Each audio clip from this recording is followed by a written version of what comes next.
Tijan, congratulations on being named the A-League Women's Player of the Month. How does it feel? Yeah, it's always nice, so thank you. Yeah, did it come as a bit of a shock? Like, where were you when you first found out? Yeah, it was a shock. We were on the flight coming home from Perth, so when we all got data, it all popped up and everyone was quite excited. Yeah, you've been playing as a centre back for the past month, which isn't your natural position. Is it a bit of a weird feeling to kind of be recognised for, I guess, playing out of position? Yeah, it isn't my main position, but I guess finding a way to prove myself in any position is always nice. So playing centre back and getting the Player of the Month with it was quite surprising. How have you found your development at centre back? Obviously, you kind of played there out of necessity at first, but you seem to have grown into the role a bit. How have you found your progress over the last month or so? I think it's definitely helped me as a player, playing out of position in multiple spots. So I think it's just developing me even more. So it's been good. Stephen said you've obviously played a bit there for I think Perth SC, but what's some of the things that you felt like you've had to learn on the fly whilst playing there? I think just definitely building composure on the ball. It's definitely an important spot where you can't really make many mistakes. So I think that's really helped me making simple decisions. You've played alongside Major Anderson there, but also Oni Zog is a very experienced centre half. How have you found, I guess, playing with Oni, who's played in Europe and has been played internationally as well? She's a great player, very experienced, and I think she definitely helped me build confidence in the position that I have. So I feel very comfortable with her there. For the club as well, a good 1-1 draw away to Central Coast. A pretty good effort considering they're the reigning champions. How much confidence does that give the squad? The fact that you can go on the road against the reigning champions, you can get a point and you had chances to win that game as well.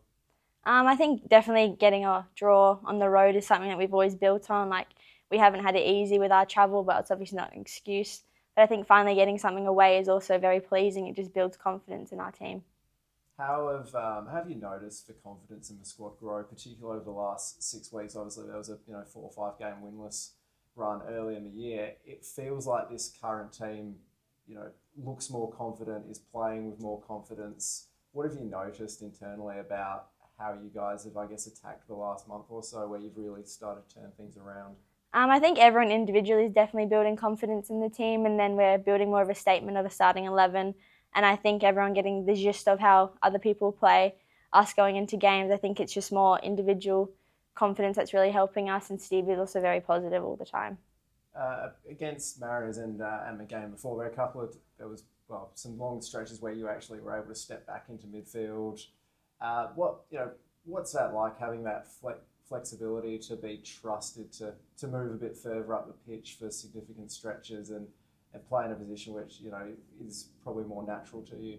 It's always a bit of fun, but it's also great having Dolts, Georgia, Clancy, anyone in midfield that's able to adapt and hold back the fort for me back there so I can go up. And I think it's just having the depth in the squad that's really helped. You've played right back this season, you've played right wing back, you've played centre back, you've played central midfield. In terms of the versatility, how do you approach that from a mental perspective, that need to be adaptable and kind of be across what every position demands from a tactical perspective? I think it's very important to be versatile. Obviously, you want to play no matter what. It's really helped me, and having the confidence from Stevie to actually trust me in multiple spots is also very pleasing. And Melbourne City on the weekend, obviously they've been the benchmark of the league for such a long time. You only played them recently, so what's it like to to be facing them again so soon? I think it's definitely going to be a challenge. They're a great team, great club. They know what they're doing. But I think with the confidence we've had in the last couple of weeks, I think it'll be a nice even game.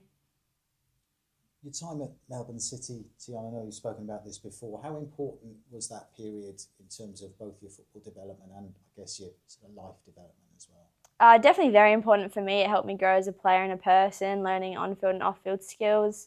I wouldn't change it, the way I went there, and then learnt a lot for the football's perspective.